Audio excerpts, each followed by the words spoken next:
الحمدللہ والصلاۃ والسلام علی رسول اللہ اما بعد۔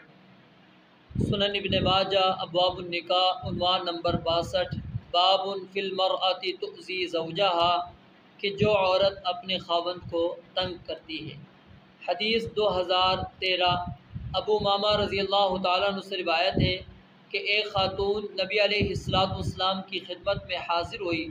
اس کے ساتھ اس کے 2 بچے تھے۔ اس نے ایک کو گود میں اٹھایا ہوا تھا اور ایک کو ہاتھ سے پکڑ کر لیے آ رہی تھی۔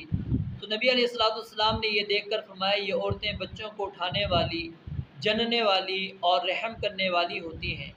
اگر ان کا اپنے خاوندوں سے نامناسب سلوک نہ ہو تو ان میں سے جو نماز کی پابند ہیں وہ جنت میں داخل ہو جائیں گی۔ یعنی آپ نے یہاں پر کیا ہے فضیلت بیان کر دی۔ یہ روایت سند کے اعتبار سے کیا ہے ضعیف ہے اور سند منقطع ہے۔ حدیث 2014 معاذ بن جبل رضی اللہ تعالیٰ عنہ سے روایت ہے، نبی علیہ السلام نے فرمایا جب کوئی عورت اپنے خاوند کو ایذا دیتی ہے تو جنت کی حوروں میں سے اس مرد کی بیوی حور کہتی ہے اللہ تجھے تباہ کرے، اس شخص کو تکلیف نہ دے، یہ تو تیرے پاس مہمان ہے، ان قریب تجھے چھوڑ کے ہمارے پاس آنے والا ہے۔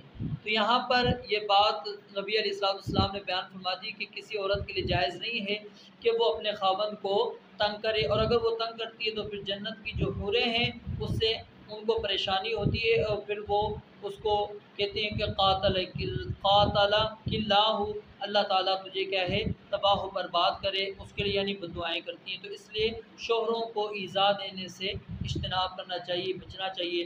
رب العالمین سے دعا ہے اللہ تعالیٰ سمجھنے اور عمل کرنے کی توفیق عطا فرمائے۔ وآخر دعوانا ان الحمدللہ رب العالمین۔